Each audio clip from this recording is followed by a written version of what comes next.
Have you ever pondered life's questions and wondered, how do they make Doritos? Well, today we're going to find out. Right, so let's try the Doritos first before we get on with making them. In the UK, these are called tangy cheese. I think in the US, these are called nacho cheese. It's the same flavor recipe pretty much. So there's our Dorito. Let's try it. Crunchy, tangy, cheesy. Pretty much what it says on the tin there, right? I've always felt like I've never had two Doritos that are exactly the same shape. Is that like a fingerprint thing? Like there's no two Doritos that are exactly the same? Because I genuinely feel like I've always had a different shape. With that being said, I'll quickly just read through what they've got on the ingredients on the back because it's quite a long list of stuff. So we've got corn, vegetable oils, whey powder, wheat flour, salt, cheese powder from milk, makes sense, tomato powder, onion powder, buttermilk powder, potassium chloride, MSG, garlic powder, milk protein, dextrose, acidity regulators, got citric acid, lactic acid, paprika, annatto-bixin, plain caramel, spice sugar, skim milk powder. Okay, right, on that note, I found a video where they show the process of how they're made in the factory, so let's have a little look at that and see if we can spot anything that looks interesting. Yes. I like how the flour looks like bags of cement. Cement chips, very cool. Thick dough like this. Ooh, that's the cutter that they use to make the shapes. Yet. Big lumps of dough won't make crispy thin tortilla chips. Never mind. So first, the dough needs to be reduced. It's so all interesting. Through a series of circular blades like these, which break it into smaller pieces. This will prepare it for the rollers. My guy's just touching all the ingredients. Oh, these are the cutters. That's cool. Flat sheet. The little triangles underneath a cylindrical cutter. And okay, so they've got like a nylon cutter thing. Interesting. Well, look how thin they are. They're using a digital caliper to check the width of the tortilla. So it's about the width, the crunch. Okay, that makes sense. Oh, they bake them first, then fry them. Okay, we can do that. So we've got to bake them first, then fry them. Fair enough. Experimented with a variety of alternatives. One was called clamato. What? A unique combination of clam and tomato. That does not sound tasty. First, they're covered in oil again. As this demonstration shows, without oil, all the oh, this is cool. This is like one of my videos. Let's test cheap versus expensive, non-oiled versus oiled Doritos. Right, so you guessed it. The first thing we're going to need to do is grab some cornmeal. Let's measure out 100 grams here, or about 4 Hot Wheel cars. And then you want to match that with another 100 Gs of plain flour. And then add a pincheroni of salt into that. Right, and now while giving it a mixeroni, start adding about 1/3 of a cup of water, just until it starts coming together. Right, so at this point, I'm just going to start trying to bring it together with my hands. I feel like it's going to work a lot better. There is our Dorito dough ball at the minute. And what you can see is when I pull it apart, it's got a nice crumbly looking texture. But when I squash it together, it's nice and smooth. So that's perfect. And it's not too sticky. I'm just going to wrap that up and let it rest for 30 minutes. So it can do its thing. I have no idea what it's doing when it rests, but the recipe calls for such, so let's do that. Go to sleep, little Dorito dough. Right, just while we're waiting for our dough to rest, I looked up some weird Dorito facts here that I can tell you about. So the first one is they were invented in Disneyland by the Frito-Lay founder Elmer Doolin, who had opened a store,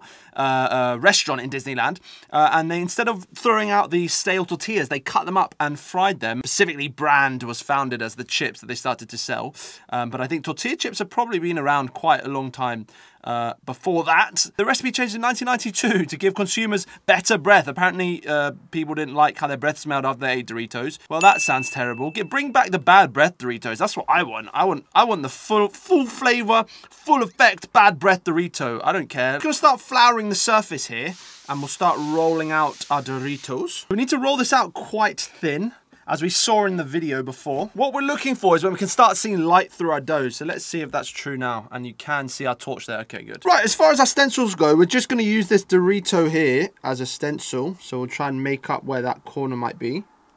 Like that. And then we'll just cut it around here. Sorry for the camera work. It's one-handed at the minute. Okay, that looks good. There we go. So there's our Dorito shape. We're just going to basically copy this a lot until we get the desired amount that we need. Right, so we've got our first batch here, and they're just about the right thickness we want. Let's just heat them slightly. For that, we're just going to use a heat gun instead of putting them in the oven, and that's just to remove a little bit of the water, and that will help crisp them up. So let's just put that on. So we're just going to sort of move it around a little bit and heat them up as we go. It's a nice high heat, but it's not too much like an oven would be. So I like that we're just crisping them up slightly. So we'll just fill a pot with about 1/3 oil. And for our temperature, we're going to try and keep it at 170. So we'll get the thermometer in. Just about coming up to our cooking temperature. So let's get our first one in. Oh, look at that. We can see that this one puffed up. I forgot to put holes in it, so this makes sure that it doesn't blow up like that. So we're just putting holes in all of these now. For now, we've got a cooked Dorito, so you can see it's nicely cooked there. The only thing is it's got no seasoning, so that actually doesn't taste like anything except corn flour and a bit of salt. So let's try it, and we'll just see what an unseasoned Dorito is like. Good crunch. So the actual chip is really good, but we need to now obviously add some flavouring, and that's where all the seasoning comes in. To start, we're going to use this cheese powder, as it contains all the whey stuff that we need and the flavourings of the cheese and the tangy cheese flavour. It also contains potassium chloride, which is in the listed ingredients on the Doritos, so this should be good for our base. And to that, we're going to add some onion salt, so not too much because it's very salty, obviously. Smoked paprika, and we're going to get some garlic powder in there as well. Right, our next listed ingredient, we've got MSG, so I'll add some of that in. Come on. Of course, we can't forget some ground cumin. So adds a little bit of flavour. And I'm just going to add a peppering of yeast flakes, just a bit of flavour again. We'll give that a little mixeroni. And finally, to coat our homemade Doritos, we'll put the seasoning into a bag, because we don't have a tumble coater here, which is like a rock tumbler for seasoning. And just like at the Dorito factory, we'll add a little bit of oil onto our chips here before we coat them. This will just help the coating stick. So let's get our oil chips into the bag with seasoning. Now we'll just give them a little shakeroni. Get them all nice and coated. Right, well there's our homemade Dorito. Let's compare that against the bought one and see how it differs. I have to say, I think ours looks slightly better than the bought one, but the taste test will be the true decider. So let's try the bought one first so we can get a good reference again. Nice and crunchy. Gonna give that a solid 6 out of 10, 7 out of 10 maybe. Let's try the homemade one now. Listen to that crunch. Oh, the flavour as well, so similar. Damn, that flavour profile is bang on. Ours is like 7, 8 out of 10. I think the homemade one is slightly better in my personal opinion. Right, with those scores, I think we should do a homemade versus bought Doritos edition. So let's do a few tests on these and see which one is actually better. Right, so for our first test, we've got the decimeter out. Let's see which one has a louder crunch. So this is the bought one we're going to test first. So this is the homemade one now. For our next test, we're going to do cheesy fingers test. Obviously, they're clean now. We're going to see which one gives you better cheesy fingers, because I feel like that's an enjoyable part of eating chips, is when you lick your fingers afterwards with all the seasoning on it. So let's dip them in 3, 2, 1. Okay, so we're giving them a good moving around here, so we can get as much cheesy finger possible. This side is our homemade ones, and these are the bought ones. I think the homemade ones win. I definitely feel like I've got more seasoning on the homemade ones than I do on the bought ones. Right, for our final test, we're going to do a blind taste test. All I know is that blue is the one that's homemade, and purple is the one that's bought. So these are being mixed up. I don't know which is which. We'll try this side first. Very crunchy, cheesy, tangy. We'll try this side now. I've got to say, it's a testament to the recipe we've got today, because these are very similar, both in crunch, taste, and everything. Quite impressed with myself. Well done, me. Right, I'm trying to be impartial with this as well, so I'm not just going to give it to the homemade one, just because, but I generally am leaning towards that. Yeah, and I can see that they are. So there is a difference, you can tell the difference, but it definitely, I think, is a preferable chip here.